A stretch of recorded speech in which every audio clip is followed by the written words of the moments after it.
early April 2020. So for those of you who haven't played Mount and Blade before, it is a medieval adventure game based around the concept of a single character where you raise an army, travel the realms, fight other armies, and generally gain ability, fortune. The original Mount and Blade, if you haven't already played it, came out in 2008, and then in 2010 and 2011 it then saw a couple of expansions, Warband and Fire and Sword, and then finally now 9 years after the Fire and Sword came out, we've got Mount and Blade 2, which is a sequel, and I have to say it is quite a sequel. Big question of course you're asking is it good? Well, in my opinion, so far, yes, I think it is. But let's talk about a couple of the things that make that a tentative yes. As you can see from the map here, there is a very large area of gameplay to explore. You start sort of in the central area around this area is called the Empire. The map itself and the factions are all different to the previous Mount and Blade title, so it really doesn't matter too much if you've played the original or not. After a short tutorial which will help you to set up your character, you're then let loose in the world, and you simply move about the world by left clicking, and you can see our titular character here that I've set up. His name is Aldrich, and he's on a horse, and he's got 18 men in his party already that he's gathered from these local towns. And if I ride to a local town, I can see a range of things that I might want to do there, so I can actually go into the town and walk around it. I can take a hostile action like trying to rob it. I can recruit troops from it, buy goods. I can wait there if I want to pass the time. And one of the new things in Mount and Blade 2 is up the top here it lists the key characters and it shows you who has quests, which is a really nice little shortcut way of getting quests, whereas in the old Mount and Blade you actually have to go and talk to each individual person. And so if I click on this person, it tells me what does he need. He needs some grain seeds for the coming season. So if I go and talk to him, then I can accept his quest and hopefully find some grain seeds from somewhere. What does he need? So they need some grain. 100 units of grain.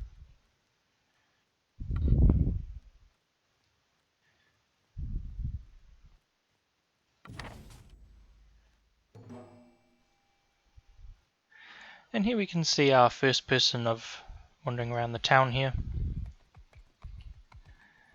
And if you played the original Mount and Blade, the character models here, the graphics are obviously a huge step up from what they were originally. They're not perfect though. Some people sort of said for a 2020 game, hey, look, it should look a little bit better, but it's not bad. Those of you who might have played another recent medieval title, Kingdom Come Deliverance, you might see some similarities in the method of gameplay here. That little arrow you see going around the character as I move the mouse, that shows you the direction that my attack would come from if I was to launch an attack. So if you swipe the mouse to the left and swing, your attack will swing from the left, and so forth. Just pushing tab gets us to exit back to the map.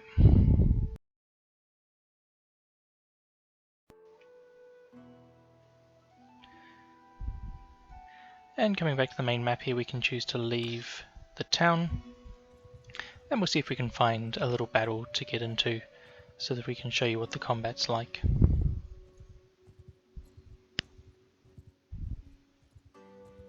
Here we go, there's a small number of looters over here. Let's chase these guys down. You can see they're trying to run away, and if we push Alt, give us a bit more information. So their speed's 4.9, and I can see that my speed is 5.3, so I will catch them eventually. Question is, how long do you want to chase them for? We got main storyline quests, so you can see there it keeps track of our quests. Once you eventually level up your clan, you can actually have companions that join your party that help to manage your settlements and things that you might own. One of the things I do like about it is the way that the environment influences the battles. So if you're in an area that's snowy and you go into a battle, it's going to be a snowy area. There's the chance to sort of negotiate and talk with people, though the diplomatic system isn't as deep as some other titles. Again, some of this stuff may change. So we saw it was sort of dusky at the time when we launched that attack, and as a result the map's actually quite dark. Using the F1, 2, 3, 4 keys, we can actually access commands here. So if I tell my troops to charge, they're going to run off and try and find these guys. There they are there.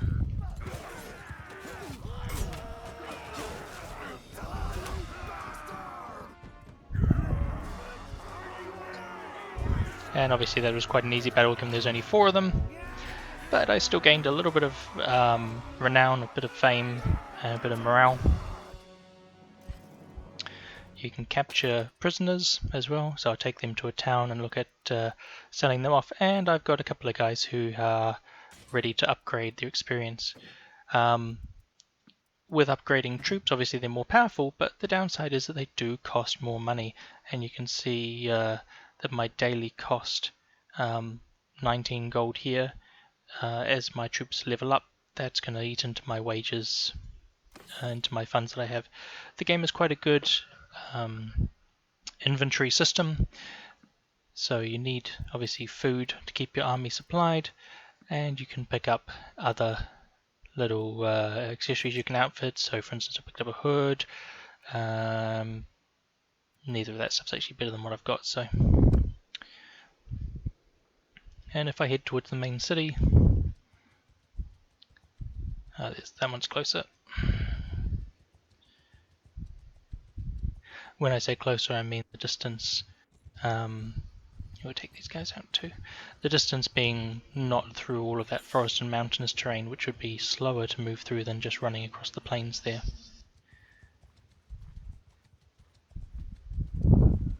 There's caravans as well going around the map that you can obviously attack if you feel very brave, at least in the early game.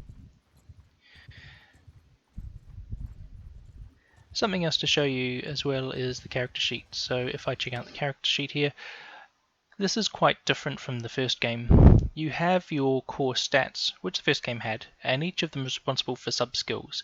Whereas the first game was a bit confusing as to how they influence the skills a bit and where you needed to put them. This one's quite clearer in the way it affects them. As you improve in a skill, you level up, so it's very much like sort of the older Elder Scrolls level as you go way. But you can influence this by spending what are called focus points, and so these give you sort of a, like with many MMOs, when you go into a rest period and then when you come back and play you get a bit of a bonus XP where you'll level up faster for a certain amount of time. That's sort of what this green area does here, and it gives you obviously an improved rate of learning of that particular skill.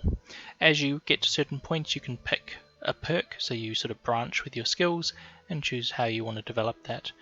So leadership here, so I've got a choice between getting a small bonus XP every day to my party members, or a medium-sized XP boost, but only to my lower level troops. Given I'm starting out with lower level ones, I think I'm going to choose that. Yep, apply that. And to my party, oh look, one of the prisoners that I captured here actually wants to join my party, so yep, sure, I will take him.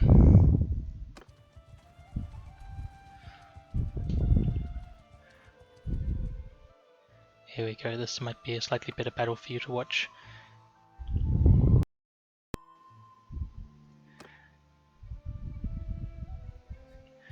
And so we can see all my troops are here.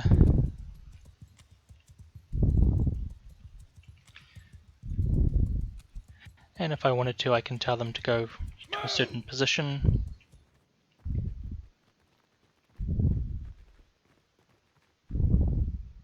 Close in!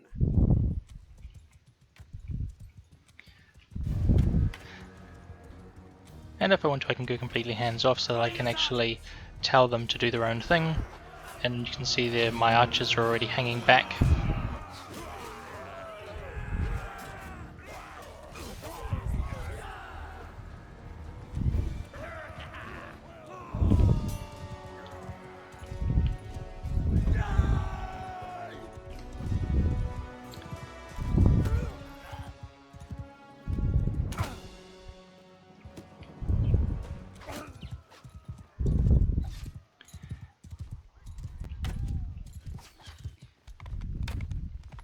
And at the beginning of the game your skills are obviously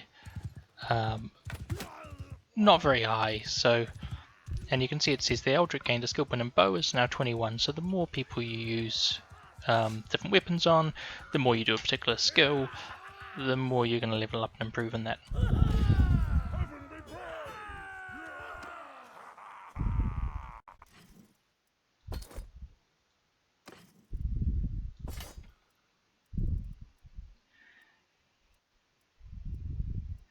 These looters are pretty dirt poor, so they don't really have a lot that's worth taking. But you can go into town and sell all that stuff anyway. Still gets you money, which you can use to buy more troops, to obviously spend on the upkeep of the troops you've already got. Or in the case of like with that quest to get grain, we could try and find some grain. Different cities sell things to different values, so we can see like this place here, primary production is grapes. That one there, that sells grain, so we might go and check that town out and see what the grain prices are like. But we're going to go and just sell anything really that's not food. There you go, 191 gold. And we'll see if we can recruit some more guys. And we've got our troop limit there that'll increase as you get it rents my prisoners. As you get more of the leadership skill, you can lead a bigger party without penalty. Let's have a look around the tavern and see if there's anybody interesting who we want to talk to. You can hire like mercenaries, and occasionally you'll find this guy, for instance, Zenon the Scholar here. So we can talk to him, and so he sort of tells you his life story. And so he's looking to be hired, and you can hire him, but he wants 1200 gold, and it's like, well, no, I can't afford that now, so he won't join our party now. But once you've met them once, you can actually track them down later in the game and look at hiring them further on.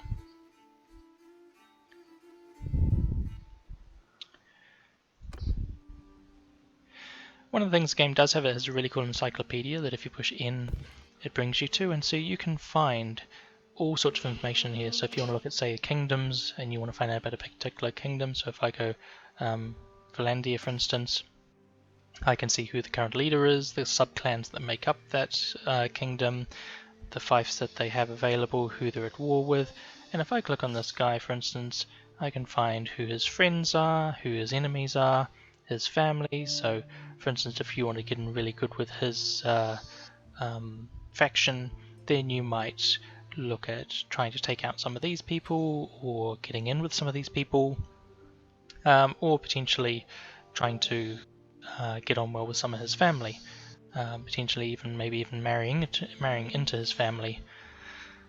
You can find information on settlements, so if you knew, if I wanted to again track down this guy here, that he was seen near Kaloik, and if I click track and close the map, we can see it's tagged here. It is all the way over there, so that's where that location is.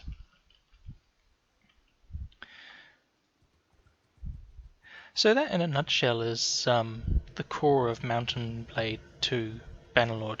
It's taking quests, travelling the land, gaining renown, building your army of men, building up your personal clan, and trying to navigate these political factions as to who you want to get on well with. So here you go, grain is only costs 8 here, and you can sell it at Poros, that's the city one of the cities we've been to before for 14, but we actually need it for a different purpose. We need it to take it to that town. We've only got 80 there. We need to pick up another 20 from somewhere.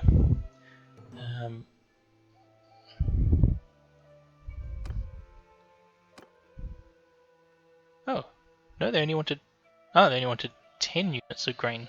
I thought it was 100. Oh, right, okay, well we can sell the rest for profit then.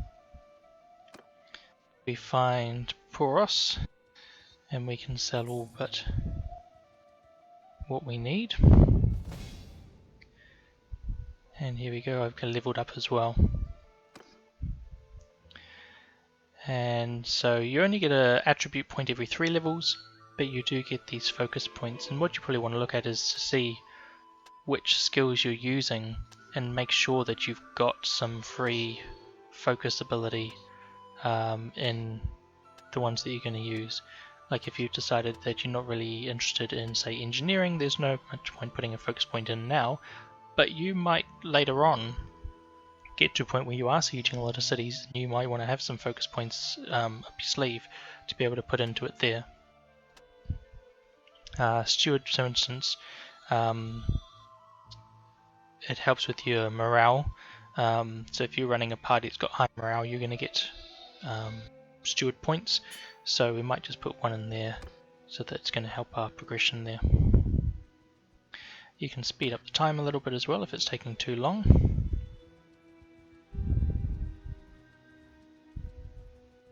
So coming back to that big question, is it good?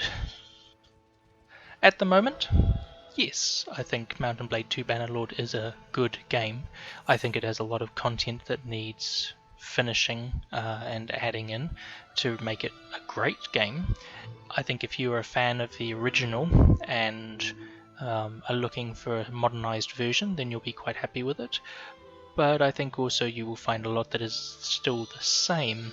It's more of a evolution than a evolution than a revolution.